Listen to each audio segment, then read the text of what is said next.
Driver गाड़ी निकालो। जी sir, बैठिए। तुम कौन हो? वो सर आपके यहाँ पे ड्राइवर का काम करते हैं ना, अनिल जी, वो मेरे पापा हैं। उन्होंने ही मेरे को आज भेजा है। कल रात से ना मेरे पापा की तबीयत बहुत ज़्यादा ख़राब थी, तो वो हॉस्पिटल में एडमिट है। चाह करके भी वो आज काम पे आ नहीं पाए, इसीलिए मेरे को उन्होंने काम पे भेज दिया। अरे यार, इस बुड्ढे की भी आज ही तबीयत खराब होनी थी।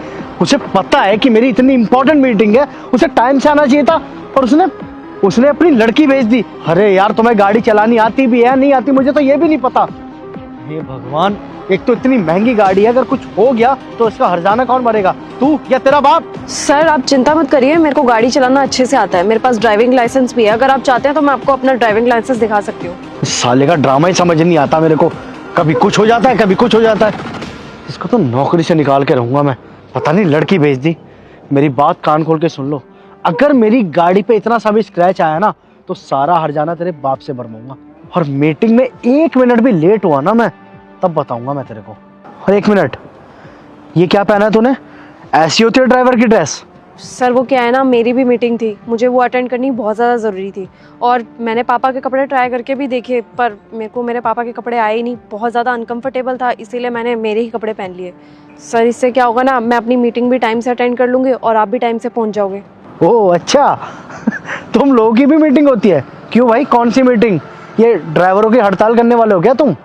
एक बात ना मेरी कान खोल के सुन लो, तुम्हारी मीटिंग गई भाड़ में, मेरी मीटिंग बहुत इंपॉर्टेंट है। और अगर 1 मिनट भी लेट हो गया ना मैं, तो तुम्हारे बाप की नौकरी के लिए बिल्कुल अच्छा नहीं होगा ये। एक तो मुझे गाड़ी चलाने भी नहीं आती, और इसके हाथ में तो चाबी देता ही नहीं मैं। पता नहीं लड़की है कैसे गाड़ी चलाएगी। चलो अब। जी सर, आप बैठिए।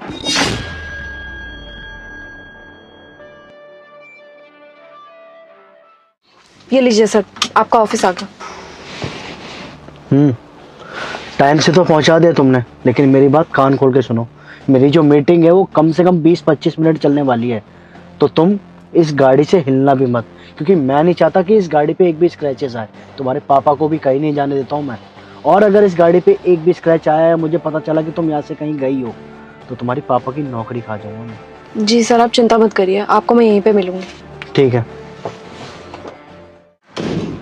1 मिनट, तुम ऊपर तक क्यों आई? अरे बोला तो था मैंने तुम्हें कि 20 से 25 मिनट लगेंगे मेरी मीटिंग में।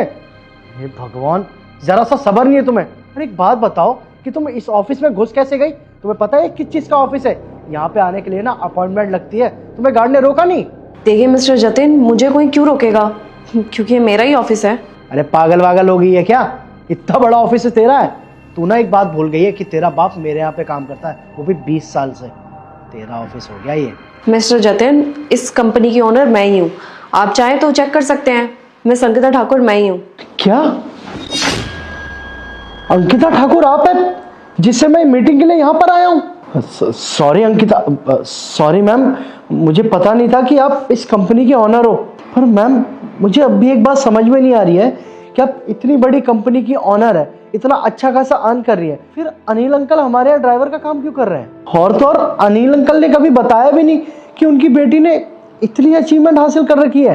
I am really very sorry ma'am, मुझे पता नहीं था कि फाल्कन लिमिटेड की मालकिन आप हैं, वरना मैं आपसे कभी ऐसी बदतमीजी से बात करता ही नहीं।